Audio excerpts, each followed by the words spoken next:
মোটামুটি সব রান্নাতেই কিন্তু পরিবর্তনের একটা হাওয়া লেগে গিয়েছে। তবে কিছু কিছু রান্না আছে যা অথেন্টিক রেসিপিতে করলেই ভালো লাগে।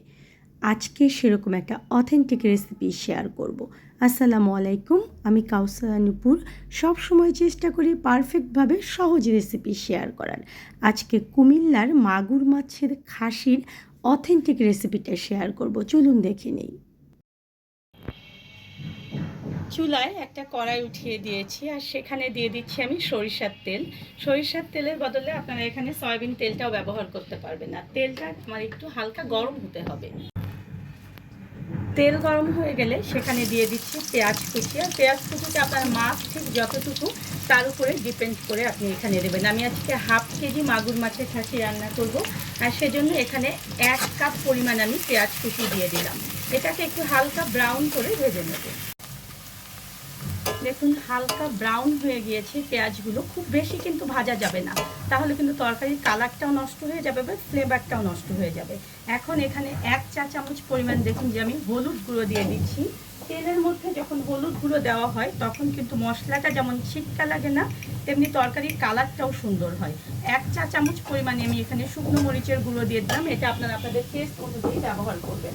আর এখানে আমি দিচ্ছি হাফ চা চামচ পরিমাণ আদা বাটা আর হাফ চা চামচ পরিমাণ রসুন বাটা। এটাও কিন্তু মাছ অনুযায়ী ব্যবহার করতে হবে। হালকা আঁচে একটু এগুলোকে দেখুন যে ভেজে নিচ্ছি।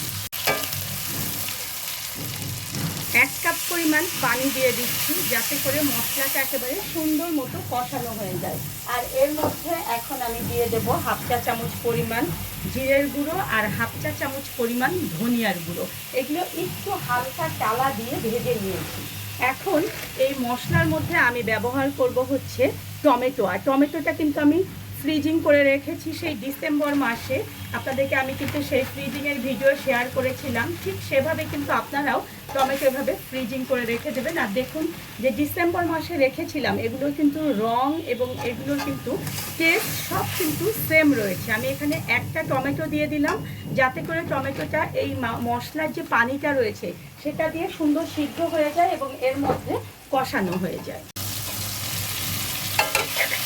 মশলাটা দেখুন যে সুন্দর মতো কিন্তু কষানো হয়ে গিয়েছে। আর আমি যে টমেটোটা দিয়েছিলাম সেই টমেটোটাও দেখুন যে সিদ্ধ হয়ে একদম মশলার সঙ্গে ভালো মতো মিশে গিয়েছে। এখন ধুয়ে রাখা মাগুর মাছগুলো আমি এর মধ্যে দিয়ে দিচ্ছি। আর এই মাগুর মাছগুলো দিয়ে আমাদেরকে এই মশলাটা দিয়ে 2 থেকে 3 মিনিট একটু ভালো মতো কষাতে হবে। আমি কিন্তু তরকারিতে এখন পর্যন্ত লবণ দেইনি। আমি এখন এখানে আমার স্বাদ মতো লবণ দিয়ে দিচ্ছি। আপনারা যখন মশলা কষাবেন তখনই কিন্তু লবণটা দিয়ে দেবেন, আবার এই অবস্থায় দিলেও কোনো সমস্যা নেই। এখন এটাকে ভালো মতো নেড়ে চেড়ে সাবধানে একটু কষিয়ে নিই। 3 মিনিট দেখুন যে আমি কষিয়ে নিয়েছি। এখন এই খাসির মূল যে উপকরণ সেটা হচ্ছে সিমের বিচি।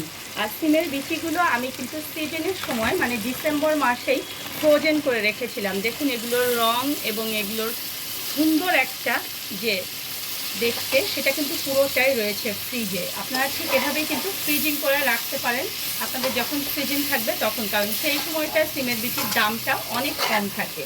এখন এটাকে দেওয়ার পরে আমি এখানে একটু পানি দিয়ে দিচ্ছি, দিয়ে এটাকে আমি আরও 4 থেকে 5 মিনিট একটু কষাবো। তবে এই অবস্থায় সাবধানতা হচ্ছে একটু নাড়ার সময় সাবধান থাকতে হবে, কারণ মাছটা কিন্তু অনেক বেশি নরম হয়ে গিয়েছে। আর মাঝারি আঁচে একটু ঢেকে ঢেকে আমাদেরকে কষাতে হবে।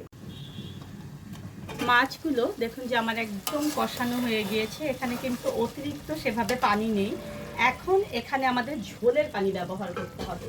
এখানে একটা টিপস বলি যে এই ঝোলের পানিটা কিন্তু অবশ্যই গরম পানি ব্যবহার করতে হবে। এই যে তরকারিটা, এই তরকারির টেস্ট যদি একেবারে পারফেক্ট চান বা অথেন্টিক রেসিপি বলেন, সেখানে কিন্তু এখানে গরম পানি ব্যবহার করা হয় ঝোলের জন্য। আর আপনারা ঠিক যতটুকু ঝোল রাখবেন তার চেয়ে একটু পানি বাড়তি দেবেন যাতে করে মাছটাও সিদ্ধ হয়ে যায়, আবার সিমের যে বিচিটা দিয়েছি সেটাও যেন সিদ্ধ হয়ে যায়। আরেকটা টিপস এখানে বলি যে নর্মালি যে ঝোলটা আমরা রাখি তরকারিতে তার চেয়ে একটু বেশি ঝোল রাখতে হবে, কারণ সিমের যে বীজ রয়েছে এটা কিন্তু অনেকটা ঝোল টেনে নেয়। আপনারা যদি ঝোল একটু বেশি না রাখেন তাহলে দেখবেন যে সেটা শুকনা হয়ে যাবে। এখন এটাকে ঢেকে দিচ্ছি আমি এই মাছটা এবং বীজটা সিদ্ধ হওয়ার জন্য। মোটামুটি তরকারিটা যখন হওয়ার পথে তখন এখানে কিছুটা দেখুন যে কাঁচামরিচের ফালি দিয়ে দিতে হবে। এটা যেমন ফ্লেভার বাড়াবে তেমনি কিন্তু একটু কাঁচামরিচের ঝাল হলে এটা খেতে ভালো লাগবে। আর এখানে আমি দিয়ে দেব ধনিয়া পাতা। আমি আজকে ফ্রোজেন ধনিয়া পাতা ব্যবহার করছি। আমি কিন্তু এটা ঠিক ডিসেম্বর মাসে আপনাদের সঙ্গে ভিডিও শেয়ার করেছিলাম। দেখুন যে একেবারে সবুজ রয়েছে আমার ধনিয়া পাতাটা এবং একদম ঝরঝরা, দেখেছেন কোনো রকম দলা কিন্তু নেই। আপনারা ঠিক এখানে ধনিয়া পাতা দিয়ে দেবেন পরিমাণ মতো। আর এখানে আমি দিয়ে দেব মাছের মশলা। আমার চ্যানেলে মাছের মশলা কীভাবে করতে হবে সেটার ভিডিও শেয়ার করা রয়েছে, ডেসক্রিপশন বক্সে আমি সেটারও লিঙ্ক দিয়ে দেব। কারো যদি সেই মশলা না থাকে তবে এখানে আপনারা জিরের ভাজা গুঁড়োটা ব্যবহার করবেন। এখন এটাকে আমি 5 মিনিট ঢেকে রাখবো। দেখুন তরকারিটা কিন্তু আমার একদম হয়ে গিয়েছে, দেখেছেন কত সুন্দর হয়েছে তরকারির কালারটা, আর এটা খেতেও কিন্তু অসম্ভব মজাদার। এখন এই অবস্থায় চুলার জালটাকে বন্ধ করে দিয়ে আমরা 10 মিনিট এটাকে ঢেকে রাখবো, তারপরে এটা আমরা পরিবেশন করব। সত্যিকারের অথেন্টিক যে রেসিপি সেটা কিন্তু আজকে শেয়ার করলাম। আর ছোটোবেলায় যারা খেয়েছেন তারা এই রেসিপিতে রান্না করে দেখবেন যে সেই আগের টেস্টটাই ফিরে পাচ্ছেন। ধন্যবাদ সবাইকে আমার সঙ্গে থাকার জন্য। আর পরবর্তী ভিডিওর জন্য চ্যানেলটা সাবস্ক্রাইব করবেন। ভালো লাগার ভিডিওগুলো প্লিজ বেশি বেশি করে শেয়ার করবেন ফ্রেন্ডস অ্যান্ড ফ্যামিলির সবার সঙ্গে।